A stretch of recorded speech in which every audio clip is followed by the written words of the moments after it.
C'était presque la tombée du jour quand le téléphone a sonné, tranchant net le calme de ma soirée.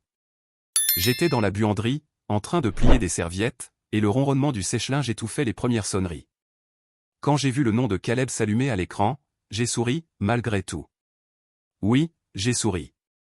Salut, mon chéri, ai-je répondu en coinçant le téléphone entre mon épaule et mon oreille. Salut, maman, a-t-il dit, un peu distrait. Je passais juste prendre des nouvelles. Il a enchaîné sans vraiment respirer, Molina et lui allaient dîner dehors.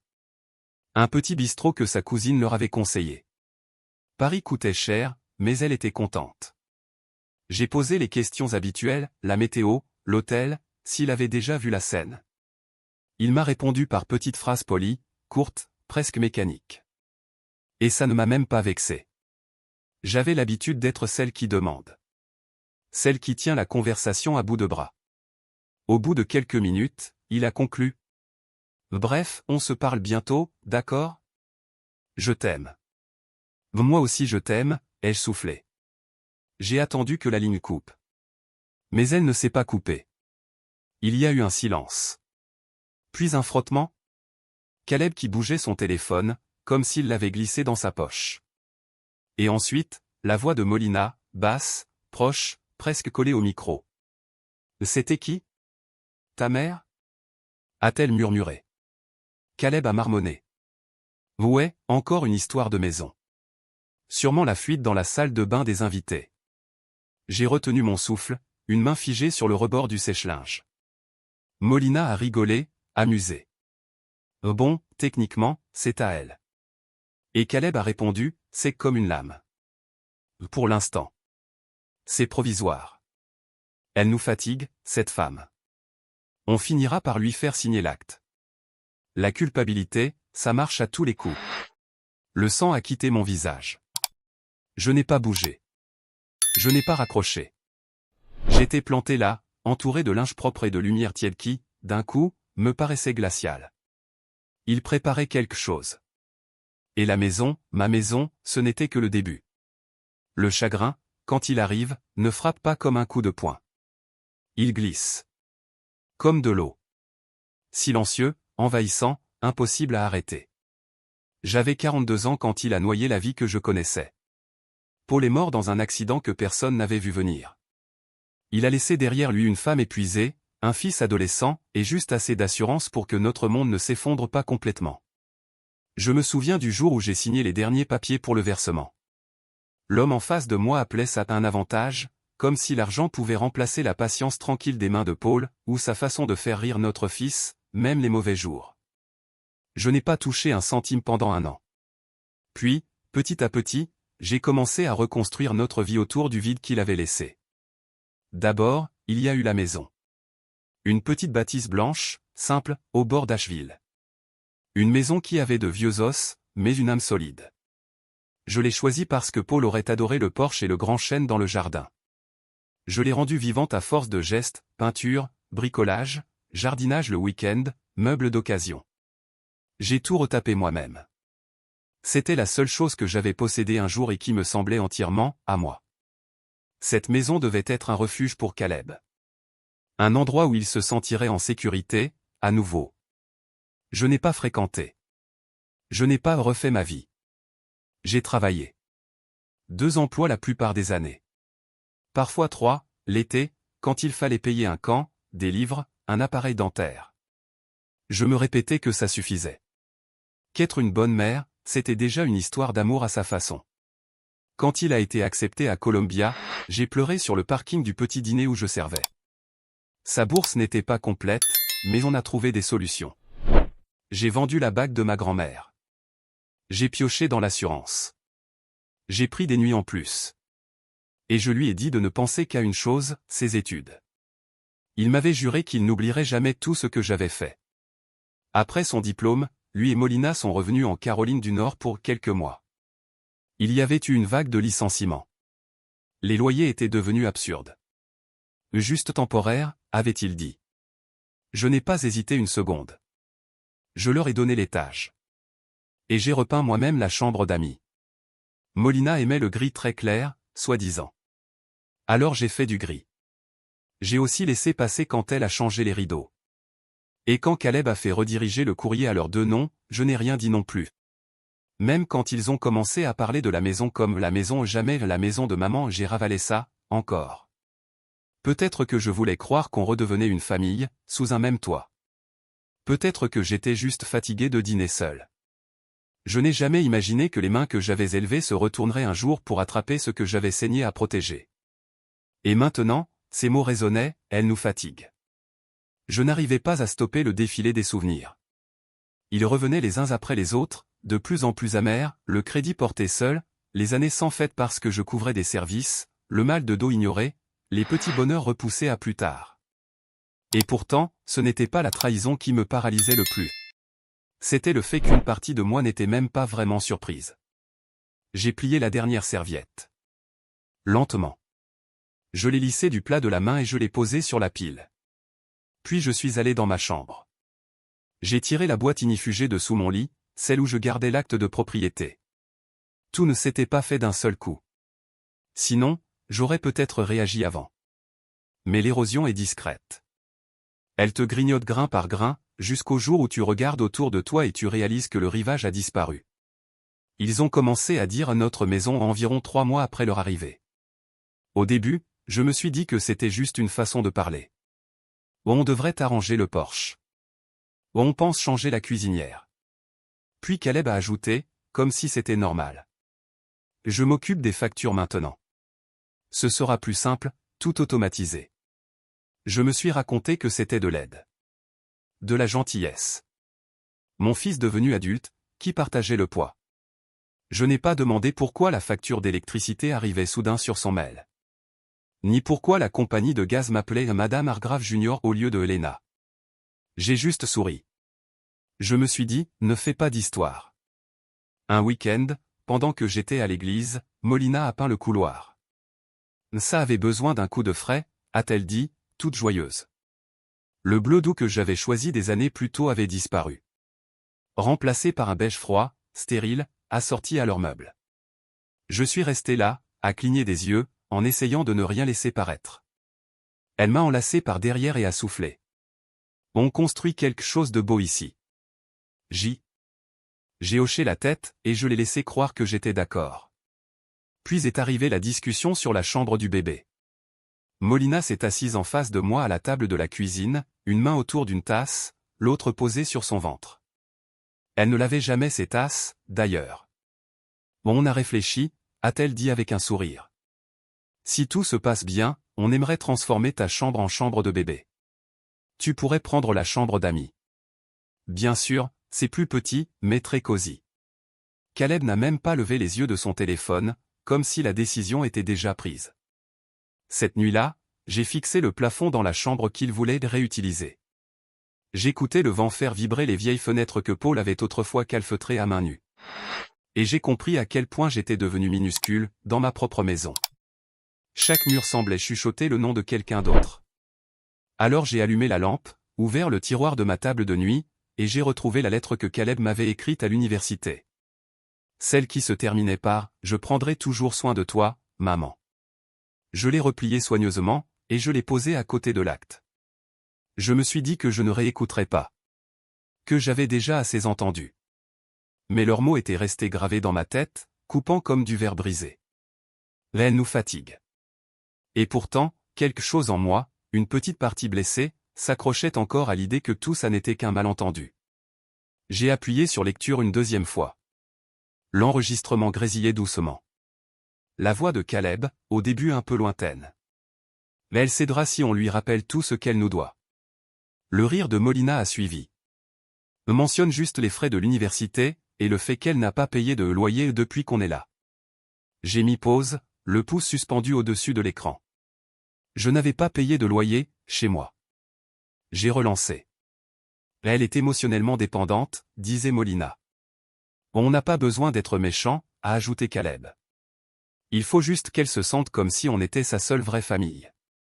Elle culpabilise facilement, a confirmé Molina. Et une fois qu'on est sur l'acte, on pourra enfin faire les rénovations comme il faut. Un bruit de couvert. Des verres qui s'entrechoquent. Puis Molina, plus détachée, comme si elle parlait de la météo. À notre retour, on prend la suite parentale. Ça n'a aucun sens qu'elle ait la plus grande chambre alors qu'elle ne fait presque plus rien. Ça m'a frappé plus fort que tout le reste. J'ai arrêté. J'ai fermé les yeux, laissant le silence remplir la pièce. Ils étaient dans un café parisien, en train de manger avec l'argent que j'avais dépensé, et ils planifiaient comment m'effacer de la vie que j'avais construite pour nous. J'ai appuyé sur lecture, encore. Elle ne se rend même pas compte à quel point on est proche de tout prendre, a dit Caleb. Et si elle résiste, on lui parle des maisons de retraite, des soins de santé. Elle vieillit, la femme. Molina a lâché, légère. La possession, c'est 9/10 de la loi. On vit là depuis des années. Si on devait se battre, je suis sûr qu'un juge serait le compréhensif. Ils ont ri. Et ce rire, c'était celui que j'aimais autrefois. Celui que j'essayais d'entendre depuis la cuisine quand j'étais une jeune mère, juste pour le voir sourire. Maintenant, il me donnait la nausée. J'ai tout sauvegardé. Tout. Cette nuit-là, je n'ai pas dormi. Je suis resté à la table de la cuisine, toutes les lumières éteintes, les mains autour d'une tasse de thé devenue froide. Chaque coin de la maison semblait me renvoyer un écho, les anniversaires dans le salon, les traces des mains de Paul dans le jardin, les nuits à plier du linge pour que Caleb ait des vêtements propres pour l'école. J'avais tout donné. Et malgré ça, je n'étais même pas en sécurité chez moi. Au matin, quelque chose s'est posé en moi. Pas la paix, pas encore. Mais une certitude calme. Je ne supplierai pas pour avoir une place dans ma propre maison. Je ne les laisserai pas décider de ma valeur. J'ai rouvert le tiroir, pris l'acte et j'ai commencé à passer des appels. Johanna n'a pas demandé pourquoi j'étais arrivé à l'improviste dans son bureau. Elle m'a juste fait signe d'entrer, a fermé la porte, et a versé du café dans la tasse ébréchée qu'elle gardait toujours au coin du bureau. « Tu as une tête de femme venue remettre les choses à leur place », a-t-elle dit. J'ai fait glisser l'acte vers elle. « Tu peux confirmer que je suis toujours la seule propriétaire ?» Elle l'a parcouru avec son efficacité habituelle, puis a hoché la tête. Aucun co-signataire. Aucun privilège. Aucun ajout. La maison est entièrement à ton nom, Léna. C'était tout ce que j'avais besoin d'entendre. Je lui ai raconté ce que j'avais surpris. Pas chaque mot, juste assez. Son visage n'a pas beaucoup bougé, mais son regard s'est durci. Johanna connaissait Caleb depuis ses couches. Elle avait dansé à mon mariage, serré ma main à l'enterrement de Paul, et là, sans un mot de plus, elle a attrapé son bloc-notes et s'est mise à écrire. Pendant 1 heure, on a tout planifié, protection légale, calendrier, options en cas de problème. Je n'ai pas pleuré. Je n'ai pas crié. J'ai signé ce qu'il fallait. J'ai fait des copies. Puis je l'ai remercié et je suis parti. À la fin de la journée, j'avais un rendez-vous discret avec un agent immobilier, à 2 villes de là. Marcus avait déjà travaillé pour moi sur un dossier de succession. Discret, carré, efficace. Quand je lui ai dit que je voulais une vente silencieuse et rapide, il n'a même pas sourcillé. On fixe un prix qui part vite. J'ai des acheteurs qui sautent sur ce genre de biens. J'ai emballé uniquement ce qui m'appartenait vraiment, photos, linge, le vieux fauteuil en cuir que Paul adorait, les livres accumulés pendant 30 ans. Tout le reste, je l'ai inventorié. Ce qui était à Caleb, je l'ai mis dans des cartons, étiquetés clairement, et chargé dans un camion de déménagement que j'avais organisé seul. J'ai payé d'avance un box de stockage et j'ai laissé le code à Johanna, au cas où ils viendraient chercher leurs affaires. Je n'ai dit à personne que je partais. J'ai trouvé une location meublée à Charlottesville. Sol clair, mur neutre, aucune mémoire accrochée au coin des pièces. Le dernier soir, seul dans la cuisine, j'ai posé un mot sur le comptoir, là où Caleb et Molina le verraient en entrant. Surprise. Une charge a fait ça. J'ai déposé les clés juste à côté. J'ai verrouillé une dernière fois, puis je suis sorti par le garage, comme on sort d'une vie. En roulant dans les rues familières, la ville s'est brouillée derrière moi comme un tableau dilué par la pluie. Et devant, la route s'ouvrait. Ils sont rentrés un mercredi. Je le sais non pas parce qu'ils me l'avaient dit, mais parce que les appels ont commencé en début d'après-midi, et non plus arrêté. D'abord Caleb. Puis Molina. Puis Caleb encore. Appels manqués. Messages vocaux. Textos. Encore des appels. Chaque minute plus paniquée que la précédente. Maman, la clé marche pas. Tu as changé les serrures? Qu'est-ce qui se passe? Disait le premier message, la voix cassée. Le second était plus court, plus agressif. Léna, c'est pas drôle. Tout est où? T'es où? Je n'ai rien écouté sur le moment. Je les ai laissés s'empiler pendant que je remuais du sucre dans un café que je n'avais même pas envie de boire, dans la petite cuisine de ma nouvelle location. Je regardais par la fenêtre, sans vraiment regarder. Et le silence répondait pour moi. En début de soirée, le ton a changé. La voix de Molina s'est faite sucrée, faussement douce, avec une lame dessous. On est juste très inquiet, s'il te plaît, rappelle-nous. Dis-nous juste que tu vas bien. En sécurité? J'ai souri à cette phrase. Pour la première fois depuis des années, je l'étais. Plus tard dans la nuit, Caleb a laissé un dernier message, la voix tendue. On a trouvé le mot. Je sais pas ce que tu crois avoir entendu, mais tu as fait une énorme erreur. C'est chez nous aussi. Tu n'avais pas le droit de le vendre. On contacte un avocat. Tu as vraiment dépassé les limites, là. Celui-là aussi, je l'ai gardé. Je n'ai pas répondu. Je n'ai pas expliqué. Je n'ai offert ni réconfort, ni défense. Qu'il crie dans le vide. Qu'il se demande où la ligne entre contrôle et amour avait enfin cassé. Je n'avais aucune envie de les tirer de l'autre côté. La maison était partie. La porte ne s'ouvrait plus pour eux. Et mon silence, enfin, parlait plus fort que tout ce que j'avais jamais dit. Ils ont exigé un rendez-vous. Le message de Caleb, court, tranchant. Demain. 10h café sur Maine. Si tu viens pas, on débarque à ton travail. Alors j'y suis allé. Je suis arrivé à 10h05. Pas par manque de respect, mais par choix. Caleb et Molina étaient déjà assis, raides, prêts à jouer leur indignation, les mains serrées autour de tasses intactes. Je ne les ai pas salués. Je me suis assise, j'ai posé mon téléphone sur la table, écran vers le haut, et j'ai appuyé sur lecture. Leurs voix ont jailli, familières et cruelles. Je les ai regardés changer de visage à mesure que chaque phrase se retournait contre eux. Elle nous fatigue. On prendra la suite. La culpabilité marche à tous les coups. Molina est devenue livide. Caleb a serré la mâchoire, coincé entre colère et déni. « Tu as mal compris » a-t-il lâché. « Non » ai-je répondu. « J'ai enfin compris. » Molina s'est penchée, la voix douce et tranchante. « Tu nous as piégés. Tu as vendu notre maison sous nos pieds. » « Ce n'était jamais la vôtre » ai-je dit calmement. « C'était la mienne. Payée par moi. Entretenue par moi. Protégée par moi. » Caleb a ricané. « Après tout ce qu'on a fait pour toi. » Je l'ai fixé sans détourner les yeux. « Oui. Et vous m'avez appris exactement ce que je ne veux jamais devenir. » Ils n'ont pas su quoi faire de ça. Je ne leur ai pas laissé le temps de se reprendre. Il n'y aura pas d'argent. Pas d'accès à mes comptes. Pas d'adresse. Pas de deuxième chance. Molina a entrouvert la bouche, puis l'a refermée. Les poings de Caleb se sont crispés sur la table, les jointures blanches. « Je suis ton fils » a-t-il dit enfin, comme si le mot devait tout excuser. « Et moi, j'étais ta mère » ai-je répondu doucement. « Pas ton bien. » Un long silence est tombé. Un silence où on n'avait jamais appris à tenir. Je me suis levé, j'ai fait glisser une petite enveloppe sur la table, les détails du box de stockage, puis je suis parti. Derrière moi, aucun des deux n'a prononcé mon nom. Le silence, dans mon nouvel appartement, était différent. Ce n'était plus le vide douloureux que je comblais avec les besoins des autres. C'était un silence doux. Entier. Je n'attendais plus qu'on frappe, qu'on appelle, qu'on vienne réclamer quelque chose qu'on avait déjà décidé que je devais. Le matin, je faisais du thé. Du vrai. Pas des tasses à moitié froides oubliées sur le comptoir. Je m'asseyais près de la fenêtre. Je regardais les oiseaux sur le rebord.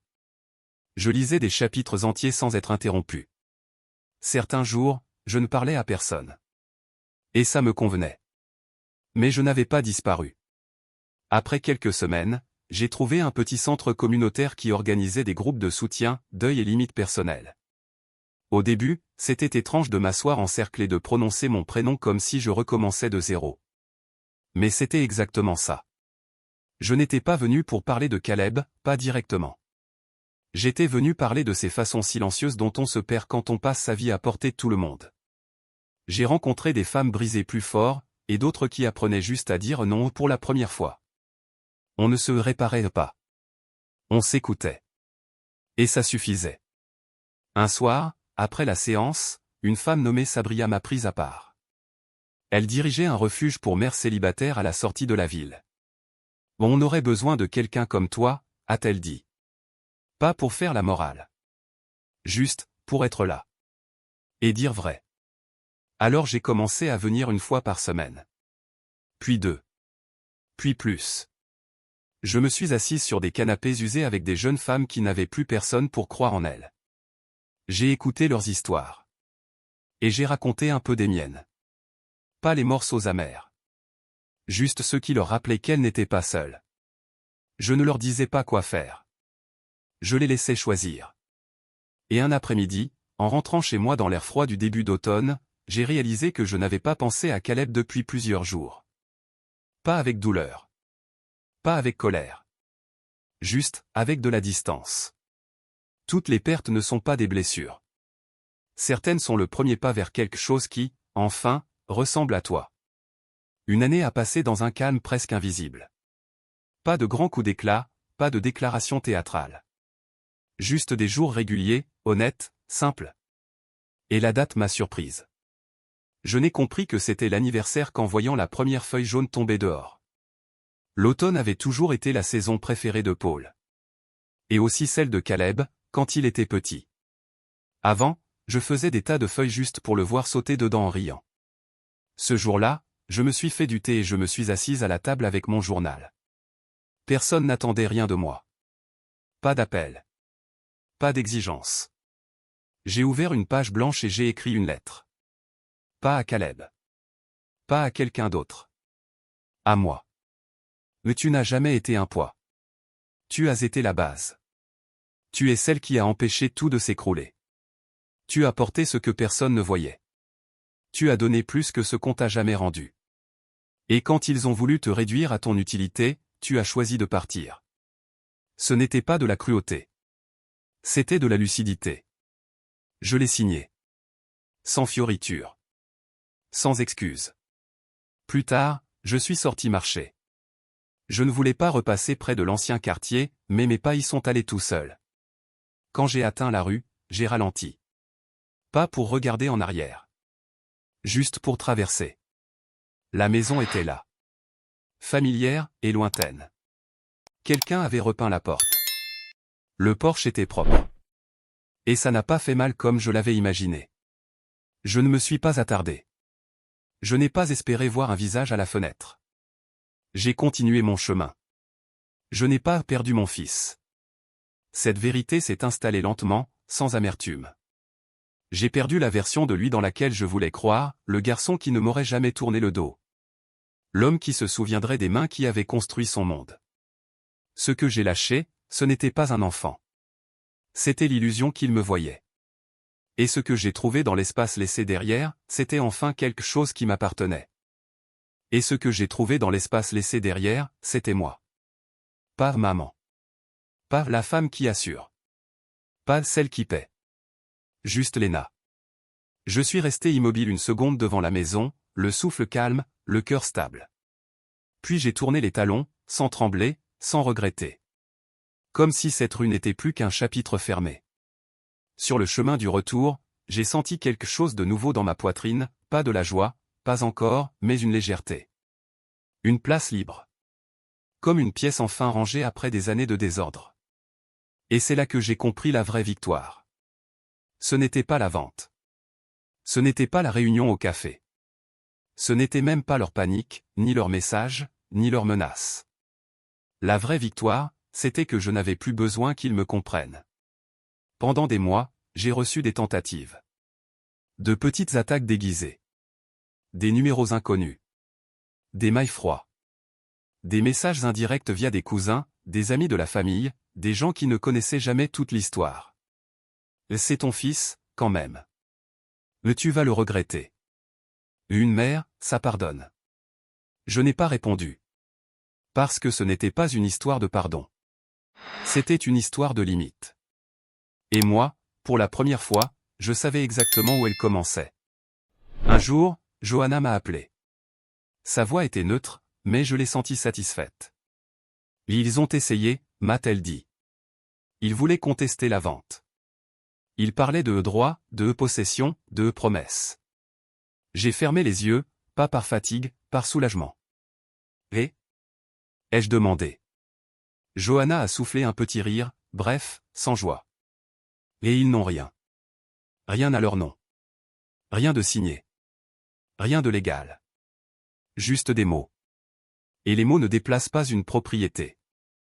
J'ai simplement répondu. D'accord. Et j'ai repris ma journée. C'est ça, la liberté, reprendre sa journée. Les semaines ont continué. Je suis devenue régulière au refuge. Sabria m'a confié des petites responsabilités, puis d'autres. Je n'étais pas là pour sauver qui que ce soit. J'étais là pour prouver qu'on peut survivre à ce qui nous brise. Je voyais des jeunes femmes arriver avec les yeux éteints, comme si la vie avait fermé la porte de l'intérieur. Je les voyais, quelques jours plus tard, rire timidement en buvant un thé. Et ce rire-là, il ne me retournait pas l'estomac. Il me réparait. Je me suis remise à dormir profondément. Je me suis remise à cuisiner pour moi, pas vite fait. Je me suis remise à acheter des choses juste parce qu'elles me plaisaient, pas parce qu'elles étaient utiles. Et puis, un matin, en rangeant ma cuisine, je suis tombé sur l'enveloppe du box de stockage. Celle que j'avais posée sur la table du café. Je l'ai regardée longtemps. Et je l'ai jetée. Pas par vengeance. Pas par colère. Parce que je n'avais plus besoin de cette preuve-là. Les preuves, je les portais déjà en moi. Le temps a passé. Sans drame, sans explosion. Comme une cicatrice qui devient peau. Comme une mer qui redevient calme après la tempête. J'ai arrêté de vérifier mon téléphone au réveil. J'ai arrêté d'attendre des excuses qui ne viendraient pas. J'ai arrêté de me demander si j'avais été trop loin. Et c'est là que j'ai compris, je n'avais jamais été trop loin. J'avais juste été, enfin, à la bonne place. Un soir d'hiver, au centre communautaire, une nouvelle femme s'est assise en face de moi. Elle avait le même regard que j'avais eu, cette nuit-là, dans la buanderie. Le regard de quelqu'un qui vient d'entendre une vérité qui coupe. Elle m'a demandé, tout bas. Comment on fait pour partir, quand on a tout donné? Je l'ai regardé droit dans les yeux. Et j'ai dit, doucement. On ne part pas parce qu'on n'aime plus. On part parce qu'on s'aime assez pour ne plus mourir à petit feu. Elle a pleuré. Pas fort. Des larmes silencieuses, comme celles qu'on retient depuis des années. Je lui ai tendu un mouchoir. Et je suis resté là. Juste là. Parce que parfois, ce qui sauve, ce n'est pas un discours. C'est une présence. Plus tard, en rentrant chez moi, j'ai repensé à Caleb. Pas avec douleur. Pas même avec colère. Juste comme on pense à une photo ancienne, un souvenir qui n'a plus de prise. Je n'ai pas eu besoin de lui souhaiter du mal. La vie s'occupe déjà très bien des gens qui utilisent l'amour comme une monnaie. Je leur ai laissé ce qu'ils méritaient, leur propre reflet. Et moi, j'ai gardé ce qu'ils n'auront jamais, la paix. Alors oui, j'ai perdu une maison. Mais j'ai récupéré mon souffle. Mon nom. Mon silence. Ma dignité. Et au final, j'ai compris une chose simple, brutale, magnifique. On ne devient pas libre le jour où les autres te respectent. On devient libre le jour où tu arrêtes de négocier ta place. Ce jour-là, j'ai cessé d'être une charge. Je suis redevenue une femme. Et je n'ai plus jamais demandé la permission d'exister.